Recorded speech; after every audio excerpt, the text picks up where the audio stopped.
Hello everyone, मैं यहाँ पर इस वीडियो में बात करने वाला हूँ होलसेल प्राइस इंडेक्स की। ठीक है, तो जैसा कि आप स्क्रीन पे देख रहे हो, ये जो अभी इसका जो आंकड़ा है ये 12.94% हिट कर गया। हिट कर गया कहने का मतलब ये अभी बढ़ करके 12.94% हो गया। तो ये जो मैं बात बता रहा हूँ ये करंट का है ना। अब यहाँ पर जो सवाल जो उठता है होलसेल प्राइस इंडेक्स है क्या, तो आप यहाँ पर विस्तार से समझना। बहुत मैं यहाँ पर कोशिश करूँगा इजी लैंग्वेज में समझाने की। सबसे पहले आप यहाँ पर ये समझो कि होलसेल आखिर है क्या। तो होलसेल जो है एक तरह से होलसेलर से आया है। ठीक है, तो यहाँ पर जो कहने का मतलब है, जब होलसेलर कभी भी कोई भी सामान को खरीदता है तो वो कहाँ से खरीदेगा? मैन्युफैक्चरिंग फैक्ट्री से खरीदेगा, या फिर इंडस्ट्री, या फिर एक तरह से अगर देख लो तो कोई भी एक तरह से फैक्ट्री से ही खरीदेगा। तो जब वो सामान खरीदता है तो किसी प्राइस पे खरीदता है। ठीक है, तो अब यहाँ पर जो एक तरह से देखा जाए तो ये जो टॉपिक है एक तरह से होलसेल प्राइस इंडेक्स है। तो होलसेल प्राइस इंडेक्स का मीनिंग जानना बहुत ज़रूरी है, तभी आपको ये कॉन्सेप्ट क्लियर होगा। तो होलसेल प्राइस इंडेक्स जो है एक तरह से, अगर मान लो कि एक एग्जांपल देता हूँ कि मान लो कि 2012 में एक वॉशिंग मशीन है, तो वॉशिंग मशीन मान लो कि 20 वॉशिंग मशीन है, और उस 20 वॉशिंग मशीन का जो कीमत है वो मान के चलो आप 5 लाख रुपया है। और वही 5 लाख रुपया का जो वॉशिंग मशीन है वो आज 2021 में 10 लाख रुपया हो गया। तो कहने का मतलब वो सीधा डबल हो गया। तो एक तरह से इन्फ्लेशन जो है एक तरह से क्या हो गया, 100% बढ़ गया। तो अगर देखा जाए तो एक तरह से क्या हुआ, प्राइस लेवल में चेंजेस कितना आया, 5 लाख का। ठीक है, तो 5 लाख से 10 लाख बढ़ गया, 10 माइनस 5 कर दो आप, तो यहाँ पर बन गया 5 लाख। ठीक है, तो 5 लाख जो यहाँ पर जो है, तो एक तरह से अगर देखा जाए तो 5 लाख क्या हुआ, प्राइस लेवल में चेंजेस आया। इन द सेम वे जो यहाँ पर लिखा हुआ है 12.94%। आप सोच लो कि यहाँ पर कितने सारे होलसेलर हो सकते हैं। इंडिया में तरह तरह के होलसेलर हैं। कोई कपड़े का होलसेलर होता है, कोई टेक्नोलॉजी का होलसेलर होता है, कोई अगर देखा जाए तो एक तरह से कोयल का होलसेलर होता है। मतलब तरह तरह के एक तरह से देखा जाए तो होलसेलर है। तो जितना भी सभी का एवरेज प्राइसेस अगर निकाला जाए तो एक तरह से ये बढ़ करके 12.9% हो गया। तो कहने का मतलब, मैं फिर से एक छोटा सा एग्जांपल दे रहा हूँ कि एक तरह से 2012 में जब किसी पेंसिल का कीमत 1 रुपया हुआ करता था, 1% हुआ करता था, वही आज बढ़ करके वो 12.94% हो गया। ठीक है, तो 1 रुपये जहाँ पर किसी एक पेंसिल का दाम हुआ करता था, वही एक पेंसिल का दाम आज बढ़ करके 12.94 रुपया हो गया। ठीक है, तो चेंजेस कितना का आया, अब 12 में से 1 घटा दो तो ये बन जाएगा 11.94 रुपया का चेंजेस आया। यही जो चेंजेस आया, ये जो मेजरमेंट हुआ, मेजरमेंट किस पे हुआ, ये चेंजेस पे हुआ। अब ये चेंजेस आया, ठीक है, इसी चेंजेस को हम लोग, इसी मेजरमेंट को हम लोग होलसेल प्राइस इंडेक्स करते हैं। तो कहने का मतलब होलसेल क्यों, यहाँ पर तो कंज्यूमर भी हो सकता था, लेकिन यहाँ पर जो बात है ये होलसेल, जब वो सामान फैक्ट्री या मैन्युफैक्चरिंग कंपनी से खरीदता है तो होलसेल तक ही गया। तो यहाँ पर बात होलसेल तक ही है, तो इसलिए होलसेल प्राइस इंडेक्स ही आएगा। ठीक है, तो होलसेलर से मैन्युफैक्चरिंग तक ही। ठीक है, तो जो होलसेलर जो सामान को खरीदता था एक रेट पर, अब वही आज होलसेलर उसी रेट को खरीद रहा है, तो वो रेट जो है बढ़ गया। तो प्राइस लेवल में जो चेंजेस आया वो बढ़ गया। तो इसीलिए इसका नाम जो है होलसेल प्राइस इंडेक्स है। इसे हम और विस्तार में समझेंगे। ठीक है, इसका मीनिंग को हम और विस्तार से समझने वाले हैं। ठीक है, तो आगे बढ़ते हैं। तो आप अब यहाँ पर देखो वही चीज़ निकल के आया कि होलसेल प्राइस इंडेक्स आखिर होता क्या है। जहाँ तक अगर आप देखोगे, एक तरह से होलसेल प्राइस इंडेक्स को हम हिंदी में थोक मूल्य सूचकांक बोलते हैं। ठीक है, इसे हम हिंदी में थोक मूल्य सूचकांक कहते हैं। तो अगर आप देखोगे तो करंट जो इन्फॉर्मेशन आया, करंट न्यूज की अगर बात करें तो क्या आया है, WPI inflation hits record of high 12.94% इन मई 2021। तो जैसा कि आप देखोगे, मैंने उसमें हेडिंग में ही बता दिया था कि जो इसका जो प्राइसेस है एक तरह से 12.94% हो गया है। अभी कब हुआ है, मई 2021 में। ठीक है, मैंने बहुत अच्छा एग्जाम्पल दे करके आप लोगों को समझाया है ना। तो ये जो ग्रोथ हुआ है कितना का, सॉरी इसे ग्रोथ नहीं कह सकते आप, ये इन्फ्लेशन, ठीक है, ये महंगाई हुआ है, ये कितना का हुआ है, ये 12.94% हुआ है। तो जैसा अभी करंटली में आप देखोगे तो ये नई दिल्ली की खबर है, New Delhi, the wholesale price based inflation accelerated to a record high of 12.95 12% in May. तो एक तरह से देखोगे तो मई में जो ये आंकड़ा है 12.9% का हो गया है on rising prices of crude oil and manufacturing good. ठीक है, तो एक तरह से देखा जाए तो ये क्रूड ऑयल में जो है एक तरह से प्राइसेस जो है एक तरह से बढ़ गया। ठीक है, अब क्रूड ऑयल क्या होता है? क्रूड ऑयल एक ऐसा ऑयल है जिससे कि हम एक तरह से पेट्रोल बनाते हैं या तरह तरह से और भी चीज़ों को जितने एक तरह से केरोसिन ऑयल वगैरह भी बनाते हैं। और मैन्युफैक्चरिंग गुड क्या है? तो मैन्युफैक्चर्ड गुड वो गुड है जैसे कि मान लो वॉशिंग मशीन है, लैपटॉप है, तो उससे जो चीज़ें बनता है वही मैन्युफैक्चरिंग गुड है। जैसे एज फॉर एग्जांपल ले लो वॉशिंग मशीन की, तो वॉशिंग मशीन में क्या है, एक तरह से मेटल लगता है, प्लास्टिक लगता है, बटन लगता है, उसमें जो कपड़े धोने का जो व्हील होता है वो लगता है। तो जितना भी चीज़ उसमें लगा तो वो क्या हो गया, मैन्युफैक्चरिंग गुड। और वही मैन्युफैक्चरिंग गुड बना करके जो फाइनली वो तैयार होता है तो वो क्या होता है, फिनिश्ड गुड। ठीक है, अंतिम गुड। तो मैं यहाँ पर बात कर रहा हूँ होलसेल प्राइस इंडेक्स की। ठीक है, तो होलसेल में एक तरह से अगर देखा जाए तो फिनिश्ड गुड की बात नहीं होती है। ठीक है, तो यहाँ पर जो बात होती है, हाँ आप एक तरह से कह सकते हो फिनिश्ड गुड ही है, बट अगर देखा जाए तो यहाँ पर मैन्युफैक्चरिंग गुड और क्रूड ऑयल को ही लिया जाता है। क्यों? क्योंकि क्रूड ऑयल जो है ये कंज्यूमर के पास नहीं पहुँच सकता। तो एक तरह से अगर आप देखोगे तो एक तरह से ये मैन्युफैक्चरिंग के रूप में ही आएगा। ठीक है, तो फाइनली आप यहाँ पर देखो एक चीज़, inflation in fuel and power. तो देखा जाए तो basket spike to 37.61% during May against 20.94% in April. ठीक है, तो अगर देखोगे inflation in fuel and power में क्या हुआ, एक तरह से स्पाइक कर गया। स्पाइक कहने का मतलब ये बढ़ोतरी हो गया, कितने का, 37.61%। ठीक है, इस टॉपिक को बहुत अच्छे से समझने की कोशिश करना। ठीक है, जो भी बंदे यूपीएससी की तैयारी कर रहे हैं, बीपीएससी, जेपीएससी या फिर जो भी अदर स्टेट्स की तैयारी कर रहे हैं, वो इस वीडियो को जरूर देखें। और जितने भी हमारे वीडियो जो है वो उन्हीं बेसिस पे हैं। ठीक है, और जो बंदे जनरल कंपटीशन या फिर हाई कंपटीशन की तैयारी नहीं भी कर रहे हैं वो भी इस चीज़ को समझने की कोशिश करें। ठीक है, अगर वो समझेंगे तो इससे उनका ही फ़ायदा है। ठीक है, और इन चीज़ों को समझना बहुत ज़रूरी भी है क्योंकि ये मोस्ट इम्पॉर्टेंट टॉपिक्स है। तो एक तरह से देखा जाए तो inflation fuel and power basket जो है, कहने का मतलब फ्यूल है, इलेक्ट्रिसिटी है, तो इसका जो जितने भी बास्केट है, बास्केट मतलब इसका इससे रिलेटेड, ठीक है, इससे रिलेटेड जितने भी इसके अंतर्गत आते हैं। ठीक है, तो इन सभी का जो प्राइसेस है एक तरह से स्पाइक्ड हो गया। स्पाइक मतलब बढ़ गया, कितना बढ़ गया, 37.61%। ठीक है, ड्यूरिंग मई। ठीक है, तो इलेक्ट्रिसिटी में आप देख लो ये बिल का चार्जेस हो गए।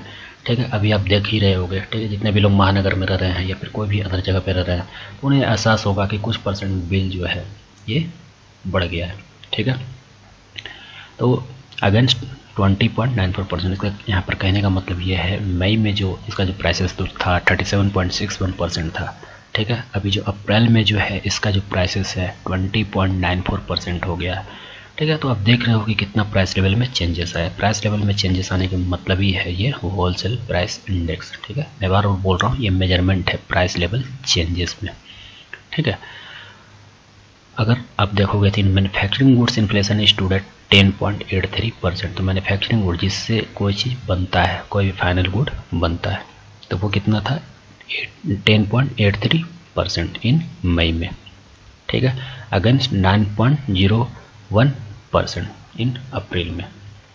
ठीक है, तो अब जैसे देखो एक तरह से मैन्युफैक्चरिंग गुड जिससे भी सामान बनता है, ठीक है, तो वो कितना हो गया, 10.83% था ये मई में, और अप्रैल में कितना हो गया, 9.01%। ठीक है, एज एग्जाम्पल एक चीज़ समझो, यहाँ पर आप कंफ्यूज मत करना, यहाँ पर फिनिश्ड गुड और मैन्युफैक्चरिंग गुड। ठीक है, यहाँ पर कंफ्यूज मत करना। फिनिश्ड गुड वो गुड है जो कि कंज्यूमर के पास पहुँचता है। जैसे कि एक एग्जाम्पल ले लो, सपोज करो कि एक कार है। ठीक है, और उस कार में क्या क्या होता है, एक तरह से वो व्हील होता है, चक्का होता है, एक तरह से उसका इंजन लगा हुआ रहता है, एक तरह से उसमें सीट होता है, एक तरह से उसमें हैंडल्स होता है, गियर होता है। तो आप सपोज करो कि ये इंजन है। ठीक है, तो इंजन जो है एक तरह से कहाँ बनता है, वो इंडस्ट्री में बनता है, इंडस्ट्री में बनता है। ठीक है, मैन्युफैक्चरिंग कंपनी में बनता है। ठीक है, तो मैन्युफैक्चरिंग कंपनी का एक तरह से काम है, या तो मे भी वो फाइनली वो तैयार भी कर सकता है, बट एक तरह से देखा जाए तो उतना उन लोगों के पास टाइम नहीं होता है, इसीलिए वो पार्ट बाय पार्ट सभी का काम को बांट दिया जाता है। तो मैन्युफैक्चरिंग कंपनी का काम क्या है, उसका पार्ट्स को, कुछ ना कुछ पार्ट्स को बना देते हैं। जैसे वो इंजन को तैयार करती है, ठीक है, जैसे वो कुछ सीट वीट कार के अंदर है उसको बनाती है, ठीक है। अब ये जो क्या है, ये होलसेलर के पास पहुंचता है। होलसेलर ये फाइनली कोई भी कंपनी इंडस्ट्री में उसको फिर दूसरी इंडस्ट्री में पहुंचाती है, और फिर वो उसका फाइनली वो प्रोडक्ट का एक तरह से फिनिश प्रोडक्ट का बनना तैयार हो जाता है, ठीक है। आफ्टर दैट वो तैयार होकर के वो रिटेलर और कंज्यूमर के पास पहुंचता है, ठीक है। तो आपने यहाँ पर समझ लिया मैन्युफैक्चरिंग गुड्स और फिनिश्ड गुड्स में क्या क्या अंतर है। तो अगर देखा जाए तो however inflation in foods articles is marginally to 4.31% in May. तो फूड, अब यहाँ पर मैं प्रोडक्ट की बातें भी कर लिया, अब यहाँ पर हम खाने पीने की बात करते हैं। तो फूड आर्टिकल का जो दाम है एक तरह से मई में जो था 4.31 था, ठीक है। Even as onion prices is packed, अगर देखा जाए तो प्याज की भी दाम एक तरह से बढ़ गया। Inflation in onion stood at 23.24% in May against 19.72% in April. तो जहाँ पर आप एक ये आंकड़ा देखोगे, इन्फ्लेशन जो है ओनियन में कितना हो गया है, 23.24%, ठीक है। तो ये मई का आंकड़ा है, ठीक है, अभी हुआ है। और ये जो अप्रैल में इसका आंकड़ा जो था ये 19.72% था, ठीक है। नेक्स्ट हम बातें करते हैं, the annual rate of inflation in April and May 2021 is high primarily because of rise in prices of crude petroleum mineral oils viz petrol diesel, ठीक है। तो यहाँ पर जैसा कि यहाँ पे बात कही गई है कि एनुअल रेट जो अगर देखा जाए इन्फ्लेशन का अप्रैल में ये कितना था, अप्रैल एंड मई दोनों का, ठीक है। तो एक तरह से बहुत हाई था प्राइमरली, ठीक है। बिकॉज क्यों हाई था, क्योंकि ये जो क्रूड ऑयल और पेट्रोलियम का ये जो दाम है एक तरह से बढ़ गया। क्रूड पेट्रोलियम या मिनरल्स ऑयल्स जितने भी हैं, पेट्रोल डीजल, तो अभी आप देख ही रहे हो पेट्रोल और डीजल का दाम जो है अभी करंटली बढ़ ही रहा है, ठीक है। कहीं कहीं डीजल का दाम भी जो है एक तरह से सेंचुरी कर गया है, ठीक है। पेट्रोल का दाम तो वैसे सेंचुरी कर ही रहा है, सब तक उसने तो जड़ दिया, ठीक है। तो अब इसके वजह से क्या होगा, अदर चीज़ों का भी दाम बढ़ जाता है। क्यों, क्योंकि उसका कनेक्शन है, कहीं ना कहीं कनेक्शन है, ठीक है। अब हम इस चीज़ को और आगे समझने की कोशिश करते हैं, ठीक है। तो अभी एक जो मैं बता रहा हूँ ये करंटली है, ठीक है। अब हम यहाँ पर बात करेंगे होलसेल प्राइस इंडेक्स आखिर होता क्या है। जैसा कि मैंने तो आप लोगों को पहले समझा दिया है, अब हम इसे विस्तार में समझते हैं, ठीक है। होलसेल प्राइस इंडेक्स और WPI measure the changes in the prices of goods sold and traded in bulk by wholesale businesses to other businesses, ठीक है। तो जैसा कि मैंने पहले ही बता दिया कि ये जो है मेजरमेंट है, मेजरमेंट किस चीज़ का है, changes in the prices of goods sold, जो बदलाव आता है प्राइसेस में। जैसे कि मैंने एग्जाम्पल दिया 12, अब 12 में किसी भी एक पेंसिल का दाम 10 रुपया है, उसी पेंसिल का दाम आज बढ़ करके 20 रुपया हो गया, ठीक है। तो क्या चेंजेस आया, कितना का चेंजेस आया, 10 रुपये का चेंजेस आया, ठीक है। तो यहाँ पर मैं आपको वैसे नहीं समझना, आपको समझना है कि सपोज एक होलसेलर है, वो होलसेलर जो है किसी मैन्युफैक्चरिंग कंपनी में जाता है और वो कार का इंजन खरीदता है, और वो इंजन का जो दाम था वो कितना था, वो एक तरह से मान के चलो अब 20 लाख था, ठीक है। अब 20 लाख था, उसी इंजन का दाम आज 30 लाख लिया जा रहा है, ठीक है। तो प्राइसेस में जो बदलाव आया वो कितने का प्राइसेस में बदलाव आया, वो आया 10 लाख का, ठीक है। अब यही जो 10 लाख का बदलाव है वो 10 लाख इन्फ्लेशन हुआ, मतलब महंगाई दर बढ़ गया, ठीक है। तो यहाँ पर होलसेलर और मैन्युफैक्चरिंग कंपनी के बीच में क्या हुआ, एक तरह से कनेक्शन हुआ, ठीक है। तो that's why it is called wholesale price index, ठीक है। And traded in bulk by the wholesale businesses to other businesses, ठीक है। अब होलसेल से ये रिटेलर के पास जाएगा, फिर शॉपकीपर के पास जाएगा, फिर ये एक तरह से फाइनली कंज्यूमर के पास आएगा। WPI unlike the consumer price index, तो एक तरह से WPI क्या है, कंज्यूमर प्राइस इंडेक्स है, ठीक है। अनलाइक, सॉरी यहाँ पर लाइक नहीं है, अनलाइक, ठीक है। तो एक तरह से WPI जो है एक तरह से unlike the consumer price index, मतलब एक तरह से देखा जाए तो WPI जो है बाद में जाकर के एक तरह से कंज्यूमर प्राइस इंडेक्स ही बन जाता है। अब यहाँ पर एक सवाल उठता है कि कंज्यूमर प्राइस इंडेक्स आखिर है क्या, इसके बारे में भी हम बात करने वाले हैं, ठीक है। अभी अब विस्तार से समझो। विच ट्रैक्स द प्राइसेस, पहले आप WPI समझ लो, आफ्टर दैट हम CPI समझेंगे, कंज्यूमर प्राइस इंडेक्स। तो tracks prices of goods and services purchase by consumer. तो देखो यहाँ पर एक शॉर्ट में एक बात कही गई है कि कंज्यूमर प्राइस इंडेक्स जो है क्या करता है, ट्रैक्स करता है, क्या ट्रैक्स करता है, goods and services purchase by consumer. वैसे तो WPI में भी गुड्स था, ठीक है, लेकिन वहाँ पर सिर्फ गुड्स का ही मेजरमेंट होता है, जो चेंजेस आता है वो सिर्फ गुड्स में, लेकिन यहाँ पर जो कंज्यूमर प्राइस इंडेक्स में जो है ये क्या ट्रैक किया जाता है, गुड्स एंड सर्विसेज बोथ, लेकिन वहाँ पर सर्विसेज नहीं था WPI में। तो यही इन दोनों में अंतर है, ठीक है। और ये किसके द्वारा खरीदा जाता है, कंज्यूमर के द्वारा। तो मेनली आप अभी भी अगर आपको ये कॉन्सेप्ट क्लियर नहीं हुआ होगा, मुझे तो लग रहा है जहाँ तक क्लियर हो गया है, ठीक है, क्लियर हो ही गया होगा। और नहीं समझ में आया तो आप ये बस इस चीज़ वीडियो को आप लगातार देखते जाओ, आपको बहुत अच्छा से समझ में आने वाला है, ठीक है। मैं बहुत इजी लैंग्वेज में समझाने की कोशिश करूँगा, ठीक है, ताकि आप लोग लंबा इस चीज़ को याद रख सको। क्या क्या ये इंक्लूड करता है, प्राइमरी आर्टिकल्स। तो प्राइमरी आर्टिकल्स यहाँ पे जब मैं बात कर रहा हूँ ये WPI का प्राइमरी आर्टिकल्स ये कितना 22.6%। उसके बाद फ्यूल एंड पावर ये 13.2%। उसके बाद मैन्युफैक्चर्ड प्रोडक्ट, तो मैन्युफैक्चर्ड प्रोडक्ट जो है ये कितना है 64.2%, ठीक है। अब देखो मैन्युफैक्चर्ड प्रोडक्ट में ये आंकड़ा कितना है 64.2%। तो अधिकतर जो प्राइसेस जो आते हैं मैन्युफैक्चर्ड प्रोडक्ट से होते हैं, ठीक है। तो मैन्युफैक्चर्ड प्रोडक्ट में जो इसमें जो चेंजेस देखने को मिलते हैं बहुत ज़्यादा देखने को मिलते हैं 64.2%। और फ्यूल एंड पावर में अगर देखा जाए तो ये 13.2%, ठीक है। उसके बाद अगर देखा जाए तो प्राइमरी आर्टिकल्स 22.6%। नेक्स्ट बढ़ते हैं। अब जो यहाँ पर हम बात करने वाले हैं कंज्यूमर प्राइस इंडेक्स और CPI यानी कंज्यूमर प्राइस इंडेक्स और WPI का मेन यहाँ पर हम अंतर समझेंगे, ठीक है। लेकिन अंतर समझने से पहले कंज्यूमर प्राइस इंडेक्स के बारे में भी हम थोड़ा यहाँ पर जान लेते हैं, ठीक है। The full form of CPI is consumer price index, या फिर आप कह सकते हो कंज्यूमर प्राइस इंडेक्स का शॉर्ट फॉर्म जो होता है वो CPI होता है। तो as it is a measure that examine the weighted average prices, weightage average of prices of a basket, ठीक है, of consumer goods and services. अगर इजी लैंग्वेज में इसे समझा जाए तो इसका कहने का मतलब ये हुआ कि कंज्यूमर प्राइस इंडेक्स जो है एक तरह से क्या मेजरमेंट करता है, weighted average prices. Weighted average prices किसका, वही जो रिटेलर से लेकर के कंज्यूमर तक जो सामान पहुंचा और उसमें जो प्राइसेस का बदलाव आया, तो उसका एवरेज को वो निकालता है कि आखिर कितना बदलाव आया, आखिर महंगाई दर कितना ज़्यादा बढ़ गया, ठीक है। जैसे कि मैंने आप लोगों को बता दिया कि WPI में क्या होता था कि WPI में होल सेलर, ठीक है, मतलब मैन्युफैक्चरर से लेकर होल सेलर तक जाता था, ठीक है।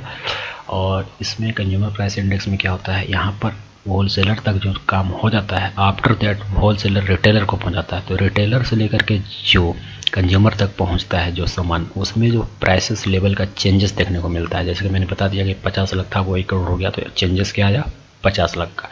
तो 50 लाख क्या हुआ, इन्फ्लेशन हो गया, ठीक है, 4 सालों बाद, ठीक है, या 3 सालों बाद। तो रिटेलर से लेकर के कंज्यूमर तक जो प्राइस लेवल में चेंजेस देखने को मिला। और ये किस पे मिलता है, गुड्स एंड सर्विसेज पे। ये goods and services transportation, foods and medical care हो सकते हैं, ठीक है। तो यहाँ पर गुड्स एंड सर्विसेज दोनों आएगा, लेकिन होलसेल प्राइसेस में आप ये याद रखना सिर्फ गुड्स का ही मेजरमेंट को वहाँ पर मेजर किया जाता है। और यहाँ पर goods and services both. Services करने का मतलब ट्रांसपोर्टेशन, कम्युनिकेशन, ये सारे हो गए, internet, paid by consumer to shopkeeper, ठीक है। अब आप यहाँ पर कंफ्यूज हो रहे होंगे, कंज्यूमर टू शॉपकीपर कैसे हो गया, शॉपकीपर टू कंज्यूमर होना चाहिए था। नहीं, आप यहाँ ध्यान से देखो, ये पेड बाय लिखा हुआ है, ठीक है। पैसा पेड करते हैं ये कंज्यूमर करते हैं शॉपकीपर को, ठीक है। शॉपकीपर क्या करेगा, शॉपकीपर तो प्रोडक्ट देगा और उसके बदले में कंज्यूमर उसे पैसा देगा। अब वही जो पैसा देगा वहाँ से अनुमान लगाया जाएगा कि आखिर 2012 में जो प्रोडक्ट था इसका दाम था 50 रुपया, आज इसका दाम जो है 70 रुपया हो गया। तो एक तरह से जगह 20 रुपया का इन्फ्लेशन हो गया, ठीक है, 20 रुपया का बदलाव हो गया, ठीक है। तो यहाँ पर कंज्यूमर प्राइस इंडेक्स क्या होगा, यहाँ पर मेजर किया जाएगा, ठीक है। अब देखो कंज्यूमर प्राइस इंडेक्स को हम लोग मेजरमेंट करते कैसे हैं। जैसे सपोज अभी 2021 चल रहा है, तो 2021 चल रहा है तो इसमें क्या हुआ, यहाँ पर बेस ईयर 2012 को ले सकते हो या फिर 2016 को ले सकते हो। वैसे देखा जाए तो ये मैक्सिमम बेस ईयर जो है 2012 को ही लेते हैं, ठीक है। वैसे कभी कभी जो गवर्नमेंट है, ठीक है, तो इसे 2016 भी लेते हैं। मतलब ये आंकड़ा उसे कंपैरिजन करना रहता है कि आखिर 2016 से लेकर 21 में क्या बदलाव आया, 2012 से लेकर 21 तक क्या बदलाव आया, ठीक है। अब बदलाव किस में आया, प्राइस लेवल पर, मैं बार बार बोल रहा हूँ, ठीक है। It is calculated in index, मैंने तो उसने बताया कि ये इंडेक्स में ही इसका मेजरमेंट किया जाता है, ठीक है। The formula of CPI is CT divided by CO। आखिर ये O तो है नहीं, बस आप मान के चलो ये O, ही है, ठीक है। तो C T divided by C O into 100। अब देखो ये सी टी सी ओ आखिर है क्या, तो सी पी आई तो आप समझ रहे हो कि ये कंज्यूमर प्राइस इंडेक्स है और इसे हम करेंट पीरियड में लेकर के चलते हैं, ठीक है। अब सी टी क्या है, ये कॉस्ट ऑफ मार्केट बास्केट है, ये जो है करेंट पीरियड पे निकलेगा, ठीक है। और सी ओ क्या है, cost of market basket in basket in base year, ठीक है। तो कहने का मतलब ये हुआ कि सी टी जो है कॉस्ट ऑफ मार्केट बास्केट है, ठीक है।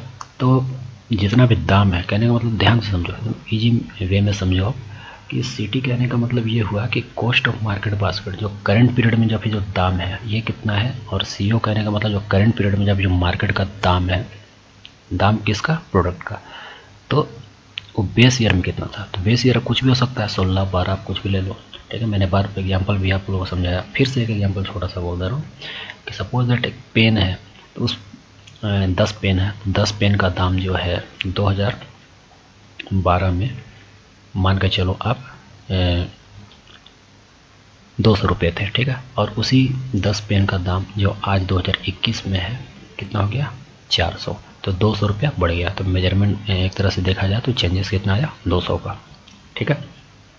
तो बेस ईयर यहाँ पर 200 लेंगे, मतलब कहने का मतलब 2012 का जो बेस प्राइस है वो 200 रुपया लेना, ठीक है। और करेंट प्राइस जो है 400। अब मेजरमेंट जो चेंजेस देखने को आया वो कितने का आया, 200 रुपये देखने का आया, ठीक है। तो मेरे हिसाब से ये कॉन्सेप्ट क्लियर हो गया होगा। हम आगे बढ़ते हैं। अब हम यहाँ पर डायग्राम से समझने की कोशिश करेंगे, ठीक है। डायग्राम से कोई भी कॉन्सेप्ट अच्छे से क्लियर हो जाता है, ठीक है। तो अब देखो डायग्राम से आपको बहुत अच्छे से समझ में आ जाएगा कि WPI और CPI में आखिर अंतर है क्या। इस चीज़ को समझना बहुत ज़रूरी है। मैं तो ऐसे पहले समझा दिया आप लोगों को, ठीक है। और हम यहाँ पर इस डायग्राम से समझने की कोशिश करते हैं, ठीक है। तो आप देखो यहाँ पर एक फार्म है, इंडस्ट्री है, जैसे कि मैंने पहले ही बता दिया कि फार्म और इंडस्ट्री से जो प्रोडक्ट जाता है वो किसके पास जाता है, होल सेलर के पास जाता है। और इसके बदले में होल सेलर वाले जो है ये फार्म वाले को क्या पेड करते हैं, पैसे पेड करते हैं, ठीक है। अब मैंने तो बार बार बतला दिया, ये जो प्रोसेस हो रहा है, ये पर्पस हो रहा है, ये किसके लिए हो रहा है, ये प्राइस लेवल का चेंजेस देखने के लिए हो रहा है कि आखिर कितना बदलाव आया था, ठीक है। अब फार्म से लेकर जो होल सेलर तक जो डीलिंग होता है, ठीक है। तो इस प्रोसेस में जो होता है ये क्या होता है, WPI। देखो आप ध्यान समझो, आप कंफ्यूज नहीं करोगे, फार्म से लेकर होल सेल, ठीक है। तो W से होल सेल और W से WPI, ठीक है। तो यहाँ तक ये प्रोसेस हुआ तो इसलिए WPI। अब यहाँ तक जो प्रोसेस हो गया आफ्टर दैट ये रिटेलर के पास पहुँचता है, ठीक है। अब रिटेलर से लेकर के ये फाइनली कंज्यूमर के पास पहुंचता है। तो ऐसे डायरेक्टली कंज्यूमर के पास तो नहीं पहुंचता है, रिटेलर के जाने के बाद ये शॉपकीपर के पास जाता है, दुकानदार वाले के पास, और ये दुकानदार जो है फाइनली कंज्यूमर यानी कस्टमर को पहुंचाता है। अब रिटेलर से लेकर के फाइनली कंज्यूमर के पास जब पहुंचता है तो ये CPI कहलाता है। देखो C फॉर कंज्यूमर और C फॉर CPI, ऐसा करके याद रखोगे तो आपको जल्दी से याद होगा। तो यहाँ से लेकर के यहाँ तक जो प्रोसेस हुआ तो यहाँ पर जो मेजरमेंट होता है ये CPI करता है, ठीक है। और यहाँ से लेकर फार्म से लेकर के होल सेलर तक जो गया प्राइस, ठीक है, इसका जो मेजरमेंट करता है ये कौन करता है, WPI, ठीक है। तो मैंने बार बार बता दिया कि मेजरमेंट जो है किस बेसिस पे है, ये बेस ईयर को लेकर के देखा जाता है कि 2012 में कितना था और अभी 2021 में कितना बदलाव आया। किस चीज़ का बदलाव, इन्फ्लेशन का बदलाव, ठीक है। या महंगाई बढ़ा या फिर महंगाई घटा, ठीक है। घटना तो नहीं है यार, इसी बात है कि कोई प्रोडक्ट का दाम जो पहले से है अधिकतर मात्रा में जो है वो बढ़ ही जाता है, ठीक है। नेक्स्ट आगे बढ़ते हैं। तो अब जहाँ तक है आप लोगों को बहुत कुछ यहाँ पर अंतर समझ में आ गया होगा। इसका अंतर अभी हम और समझने वाले हैं, ठीक है। उससे पहले हम एक चीज़ जान लेते हैं कि कंज्यूमर प्राइस इंडेक्स जो है क्या क्या इंक्लूड करता है, ठीक है। तो जैसे कि मैंने आप लोगों को बता दिया कि WPI क्या क्या इंक्लूड करता था, प्राइमरी प्रोडक्ट को, ठीक है, क्रूड ऑयल को, और एक तरह से देखा जाए फ्यूल एंड पावर को। तो उसी तरह कंज्यूमर प्राइस इंडेक्स भी जो है वो सर्टेन प्रोडक्ट्स को इंक्लूड करते हैं। तो वो क्या क्या हैं, ये फूड एंड बेवरेजेस हैं, ये 45.86% है, ठीक है। उसके बाद पैन एंड टबैको, ठीक है, पान एंड टबैको जो सिगरेट वगैरह होते हैं वो कितने हैं, 2.38%। कहने का मतलब ये है कंज्यूमर प्राइस इंडेक्स में जो चेंजेस देखने को मिलता है तो सबसे ज़्यादा जैसे फूड एंड बेवरेजेस कितना है, 45.86%, ठीक है, सबसे ज़्यादा इसी में देखने को मिलता है। उसके बाद पान टबैको और इंटॉक्सिकेट में जो देखने को मिलता है 2.38%। ठीक है, तो कहने का मतलब ये प्राइस लेवल चेंजेस आप देखते ही हो सिगरेट वगैरह या फिर जितने भी टबैको हो गया उसमें कुछ खास बदलाव देखने को नहीं मिलते हैं। ठीक है, जैसे मान लो कि कोई भी सिगरेट का दाम 10 रुपये है तो बहुत ज़्यादा हुआ तो 12 रुपये हो जाते हैं। ठीक है, पान वान है 10 रुपये हो गए, 15 रुपये हो गया, तो चलो नहीं 2, 3, 4 रुपये का बदलाव देखने को मिलता है। लेकिन फूड एंड बेवरेजेस में बहुत कुछ देखने को मिलता है। जैसे कि एग्जांपल ले लो, आजकल तो देख ही रहे हो आप, सरसों का तेल, मस्टर्ड ऑयल ले लो। ठीक है, जहाँ पर किसी तेल का दाम 60 रुपया रहता था, आज उसी तेल का दाम जो है 90 रुपया हो गया। ठीक है, मैं हाफ लीटर के हिसाब से बात कर रहा हूँ। ठीक है, अगर पर लीटर के हिसाब से बात करोगे तो वही आंकड़ा कहाँ किसी वक्त में 2018 में आई थिंक ये जो आंकड़ा है 105 रुपया पर लीटर होता था, और आज ये जो है ये आंकड़ा 180 रुपया पर लीटर हो गया। ठीक है, तो आप इससे अनुमान लगा सकते हो कि फूड एंड बेवरेजेस में जो है इसका बदलाव बहुत देखने को मिलता है। वह कपड़े वपड़े में जो फुटवेयर में अगर आप देखोगे तो 6.53%। ठीक है, हाउसिंग में अगर देखोगे तो 10.07 जहाँ पर आप रहते हो। ठीक है, रेंट वेंट लेकर के जैसे भी फ्यूल एंड लाइट में, ठीक है, जैसे कि इलेक्ट्रिसिटी बिल वगैरह देना, चार्जेस। ठीक है, तो इसमें 6.84% देखने को मिले। मिसलेनियस सम अदर चीज़ें हो सकते हैं, मतलब कुछ अदर प्रोडक्ट्स। ठीक है, तो इसमें जो है 28.32% हो गए। ठीक है, आई थिंक तो ये चीज़ आप लोगों को क्लियर हो चुका है। ठीक है, नेक्स्ट बढ़ते हैं आगे। अब देखते हैं यहाँ पर रूरल, अर्बन और कंबाइंड सीपीआई आखिर है क्या। ठीक है, तो एक तरह से है क्या ये रूरल, अर्बन और कंबाइंड सीपीआई है। ठीक है, तो सीपीआई भी तीन टाइप का मेजरमेंट होता है। तो वो 3 टाइप का क्या है, रूरल में सीपीआई का मेजरमेंट अलग होता है, अर्बन में सीपीआई का मेजरमेंट अलग होता है, और कंबाइंड में सीपीआई का मेजरमेंट अलग होता है। ठीक है, तो अब यहाँ पर रूरल का मतलब क्या हुआ, रूरल मतलब जो ग्रामीण क्षेत्र है, विलेजेस हो गए। अर्बन का मतलब जो शहरी क्षेत्र है, महानगर हो गया। उसके बाद कंबाइंड हो गया, कंबाइंड मतलब ये दोनों का, रूरल और अर्बन दोनों का। ठीक है, तो मैं यहाँ पर ये बोलना चाह रहा हूँ कि रूरल में जो प्राइस लेवल आप लोगों को चेंजेस देखने को मिलता है ग्रामीण क्षेत्र में, ठीक है, वो बहुत कम देखने को मिलता है। ठीक है, तो एक तरह से जैसे क्यों कम देखने को मिलता है, कहने का मतलब जैसे पेट्रोल का दाम मान लो कि आप यहाँ पर दिल्ली में जो अभी 96 रुपया कुछ पैसा है। ठीक है, 96 रुपीज़ सम पैसे हैं। ठीक है, तो यही मान लो गांव में कितने होंगे, वैसे गांव में पेट्रोल पंप तो होता नहीं है, लेकिन आसपास के जितने भी टाउन वन हो गए तो वहाँ पर थोड़ा तो कम होगा ही। ठीक है, 70 हो सकता है, 75 हो सकता है। ठीक है, तो ये चेंजेस थोड़ा सा कम देखने को मिलता है।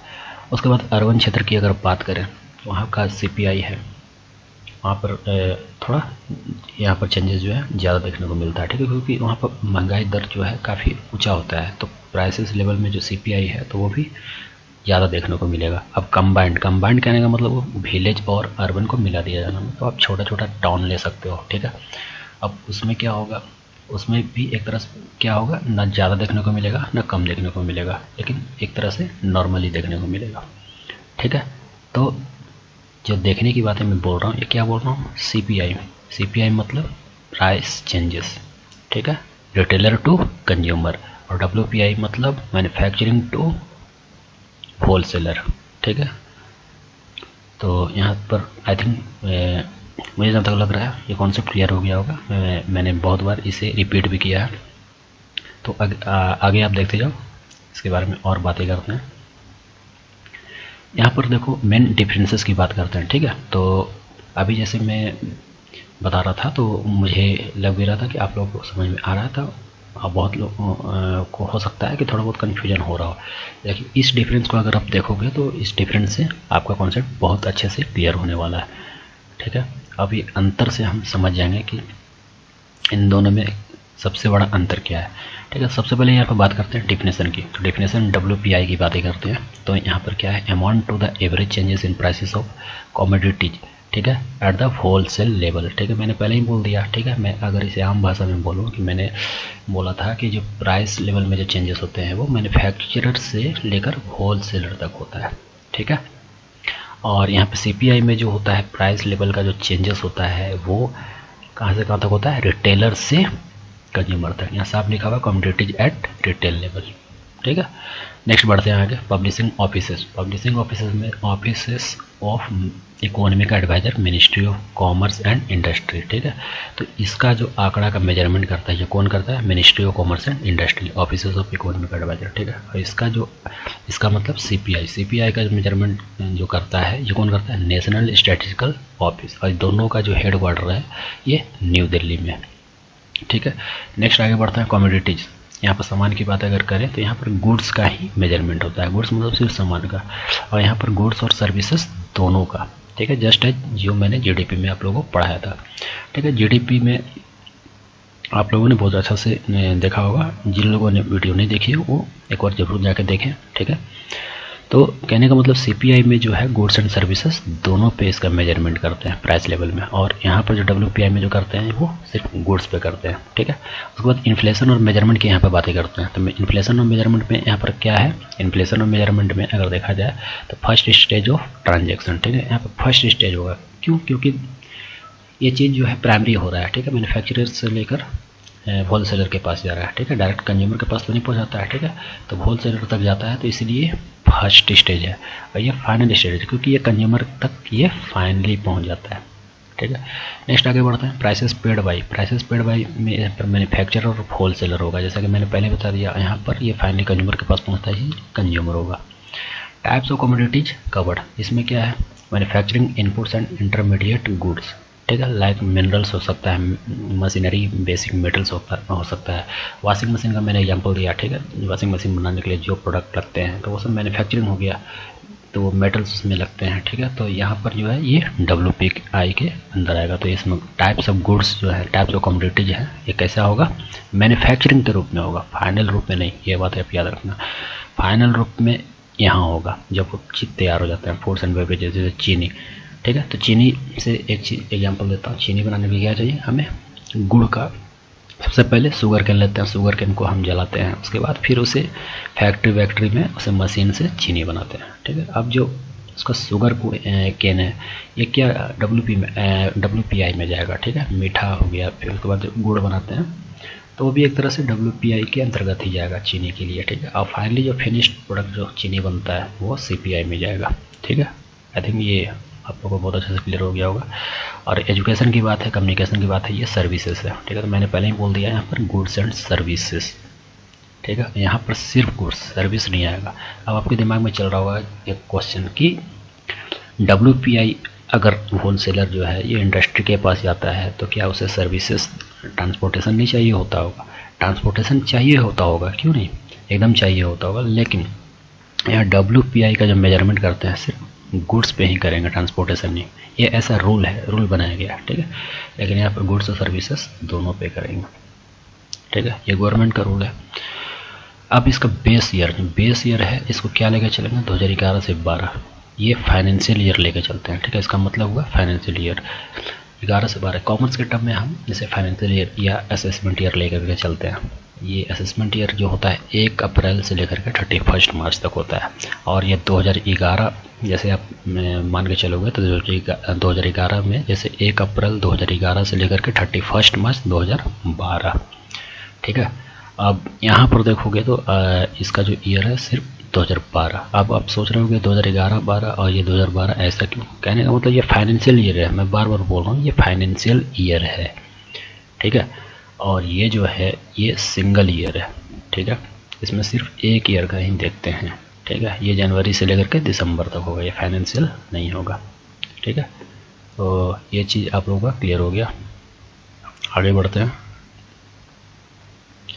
तो जैसा कि अब यहाँ पर हम बातें करेंगे prices of food and beverages and oil, ठीक है। अब यहाँ प्राइसेस की बात करेंगे, क्या क्या चेंजेस आया, कुछ रिकॉर्ड्स हैं प्राइसेस का चेंजेस में, वो हम यहाँ पर देखते हैं। जैसा कि देखा जाए तो एक दिल्ली की ही बात कर लेते हैं, ठीक है।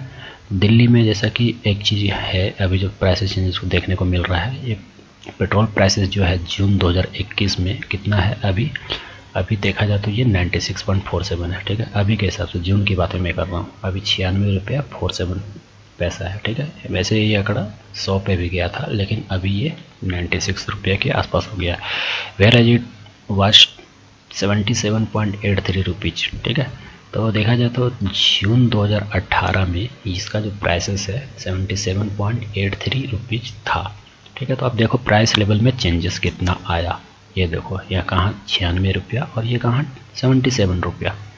ठीक है, तो ये किसके अंतर्गत जाएगा, ये WPI के अंतर्गत जाएगा या CPI। यहाँ पे तो पेट्रोल है, पेट्रोल तो फाइनल प्रोडक्ट है। ठीक है, तो ये CPI के अंतर्गत जाएगा। ठीक है, देखो एग्जाम्पल से तो आप लोग को बहुत अच्छे से क्लियर हो रहा होगा। अब ओनियन प्राइसेस की बातें करते हैं। तो ओनियन प्राइसेस जो है एक तरह से क्या है, ये प्राइमरी प्रोडक्ट है ना। तो प्राइमरी प्रोडक्ट तो है लेकिन ये फाइनली कंज्यूमर के पास पहुंचता है। ठीक है, लेकिन वैसे देखा जाए तो ये ओनियन प्रोडक्ट प्राइमरी में लिया जाता है। तो एक तरह से आप इसे समझो, जब होलसेलर के पास जब ये जाता है तो ये WPI में होता है, और यही चीज़ जब कंज्यूमर के पास फाइनली पहुंच जाता है तो इसे CPI में लिया जाता है। ठीक है, तो अब देखो यहाँ पर जैसे बात किया जाए 2018 में इसका जो दाम था ये 17 रुपया था। ठीक है, 17 रुपया, और ये मैं पर केजी के हिसाब से मैं बात कर रहा हूँ। ठीक है, अप्रोक्स। अब जैसे देखो ये 40 रुपया अभी मैंने यहाँ पर डेट नहीं लिखा है, लेकिन ये 2021 का मैं बात कर रहा हूँ। ठीक है, ये 40 रुपया पर केजी है। ठीक है, अभी ये दिल्ली की बात मैं कर रहा हूँ, किसका, प्याज का दाम। और 2018 में जो ये आंकड़ा था ये 17 रुपया था। इन दिसंबर 2019 it was cost at 100 rupees पर केजी। अगर देखा जाए तो दिसंबर 2019 में आप लोग जान भी रहे होंगे कि ये आंकड़ा जो है शतक पार कर गया था, सेंचुरी पार कर गया था, 100 रुपीज़। ठीक है, और जो कि ये प्याज का बहुत ऊंचा स्तर था उस समय का। ठीक है, वैसे तो अभी तो कम हो गया है। ठीक है, तो बट हम ऐसे नहीं देखते हैं, हम देखते हैं प्रीवियस ईयर को भी देखते हैं, और 2018 में हुआ उसका दाम कितना था वैसे भी देखते हैं, 2016 में कितना था उसके हिसाब से भी देखते हैं, बेस ईयर 2012 के हिसाब से भी देखते हैं। ठीक है, तो हम हर स्तर से देखते हैं कि इन्फ्लेशन किस एंगल से किस एंगल तक पहुंचा। ठीक है, तो ये तो प्याज है तो ये कभी बढ़ता है और ये कभी घटता है। Next, cost of mustard oil यानी सरसों का तेल, टुडे 190 रुपीज़ अप्रोक्स। ठीक है, तो अगर देखा जाए तो ये 190 पहुंच गया है। ठीक है, कहने का मतलब अगर आप 1 लीटर मस्टर्ड ऑयल सरसों का तेल ले लो तो अभी आपको 190 रुपये में मिलेगा। हाफ लीटर अगर लेने जाओ तो आपको 80 रुपये में मिलेगा। ठीक है, अप्रोक्स। ठीक है, उसी के आसपास। और यही 2018 में यही 1 लीटर मस्टर्ड ऑयल यानी सरसों का तेल का दाम कितना था, 105 रुपया। यानी आप कह सकते हो इसका आधा कर दो तो 55 से 60 रुपये के आसपास रहा करता था। तो प्राइस लेवल में आप देखोगे कितने चेंजेस आ रहे हैं। ठीक है, ये तो मस्टर्ड ऑयल है। ठीक है, तो फाइनल प्रोडक्ट है तो ये CPI के अंतर्गत जाएगा। ठीक है, तो इसी के साथ ही आप लोगों का ये जो है WPI का जो अभी बहुत चर्चा में रहा है, ये करंट अफेयर्स। ठीक है, तो मुझे लगता है आप लोगों को अच्छी तरह से समझ में आ गया होगा। फिर से हम नेक्स्ट टॉपिक, कोई अच्छा सा टॉपिक लेकर के आएंगे। मिलते हैं नेक्स्ट वीडियो में। ठीक है, थैंक यू।